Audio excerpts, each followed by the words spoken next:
નમસ્કાર મિત્રો, અક્ષર અકાદમીના online platform પર હું પ્રોફેસર ડૉક્ટર બી.સી. રાઠોડ આપનું સ્વાગત કરું છું. મિત્રો, બંધારણની કલમોના પરિચય અંતર્ગત આજે કલમ નંબર 43ની જોગવાઈઓ આપણે જોઈશું. જોઈએ કલમ નંબર 43ની જોગવાઈઓ. કલમ નંબર 43માં છે રાજ્ય ખેતીના, ઉદ્યોગના કે અન્ય પ્રકારના તમામ કામદારોને કામ નિર્વાહ વેતન કામ મળી રહે તેવા પ્રયાસો કરશે. એટલે કે રાજ્ય દરેક વ્યક્તિને કામ મળી રહે એવા પ્રયાસો કરશે. ખેતીમાં હોય, પછી ઉદ્યોગોમાં હોય કે અન્ય પ્રકારનું કામ હોય, લોકોને રોજગારી મળી રહે એ માટેના પ્રયાસો કરશે. અને ગ્રામ્ય વિસ્તારોમાં વ્યક્તિગત કે સહકારી ધોરણે ગૃહ ઉદ્યોગની અભિવૃદ્ધિ કરવાનો પ્રયાસ કરશે. મિત્રો, આના અનુસંધાનમાં જ મનરેગા એ અમલમાં આવ્યો છે. આના લીધે જ એ સરકારોએ અમલમાં એ મૂક્યું છે. બીજી વસ્તુ પરીક્ષામાં પૂછી શકાય તેવી એ છે કે સરકાર ગૃહ ઉદ્યોગોને, ગ્રામ્ય વિસ્તારમાં ગૃહ ઉદ્યોગોને પ્રોત્સાહન આપશે તેવી જોગવાઈ બંધારણની કઈ કલમમાં કરવામાં આવી છે? તો એ 43માં. એટલે કે આ મુદ્દો તમારે ધ્યાનમાં રાખવા જેવો છે. મોટાભાગના પુસ્તકોમાં પ્રશ્ન સ્વરૂપે એ મુદ્દો નથી, તો આ પૂછી શકાય કે ગ્રામ્ય વિસ્તારમાં ગૃહ ઉદ્યોગોના વિકાસ માટે સરકાર પ્રયાસ કરશે, કલમ નંબર 43માં. મિત્રો, આમાં સંશોધન કરીને કલમ નંબર 43A અને 43Bનો ઉમેરો કરવામાં આવ્યો છે, એ પણ આપણે જોઈ લઈએ. કલમ નંબર 43A, રાજ્ય કાયદા દ્વારા ઉદ્યોગોમાં રોકાયેલ કામદારોની ભાગીદારી માટે પ્રયાસ કરશે. એટલે કે રાજ્ય કાયદો કરીને ઉદ્યોગોમાં રોકાયેલા જે કામદારો છે એ કામદારો એની ભાગીદારીમાં જોડાય એ માટેનો રાજ્ય સરકાર પ્રયાસ કરશે. આ 42માં બંધારણીય સુધારા અન્વયે એમાં ઉમેરવામાં આવે છે. જોઈએ કલમ 43Bની જોગવાઈ.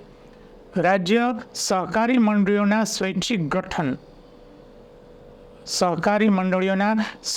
ગઠન, સ્વાયત્ત સંચાલન, લોકતાંત્રિક નિયંત્રણ અને વ્યવસાયિક પ્રબંધનને પ્રોત્સાહન આપવાના પ્રયાસ કરશે. મિત્રો, આ જે જોગવાઈ છે એ 97માં બંધારણીય સુધારા અધિનિયમ 2011થી એ દાખલ કરવામાં આવી છે. અને આ કલમમાં જે સહકારી મંડળીઓ છે એ સહકારી મંડળીઓ સ્થાપવા માટે રાજ્ય સરકાર પ્રોત્સાહન આપશે એવી જોગવાઈ કરવામાં આવી છે. અને આપણે જાણીને આનંદ થશે કે આ જે 97મો બંધારણીય અધિકાર છે એના લીધે જે સહકારી મંડળીઓ સ્થાપવી એને મૂળભૂત અધિકારમાં સમાવવામાં આવે છે કે રાજ્યમાં કે કોઈ પણ સ્થળે સહકારી મંડળીઓ સ્થાપવી એ હવે એ બંધારણ દ્વારા મળેલો મૂળભૂત અધિકાર છે. જે 97મો બંધારણીય સુધારો છે એ દ્વારા આ એમાં ઉમેરવામાં આવે છે. મિત્રો, બંધારણ માટે અમારા 2 પુસ્તકો છે, ભારતનું બંધારણ અને રાજ્ય વ્યવસ્થા, વન લાઇનર અને MCQ સ્વરૂપે છે. બંધારણના જેટલા ભાગ છે એ દરેક ભાગ વિશે સેપરેટ ક્વેશ્ચન છે, છેલ્લે MCQ પણ આપેલા છે. આ ઉપરાંત જેને ડિટેલમાં સ્ટડી કરવી છે એના માટે ભારતનું બંધારણ અને રાજ્ય વ્યવસ્થા નામનું અમારું આ પુસ્તક છે.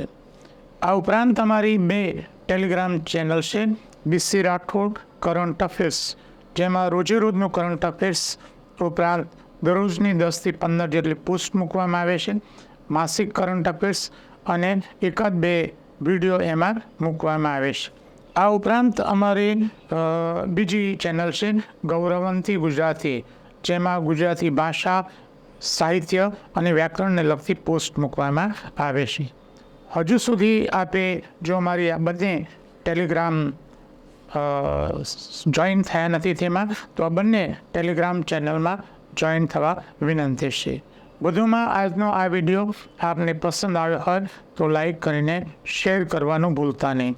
અને હજુ સુધી તમે જો અમારી યુટ્યુબ ચેનલને સબસ્ક્રાઈબ કરી નથી તો તેને સબસ્ક્રાઈબ કરવા વિનંતી છે.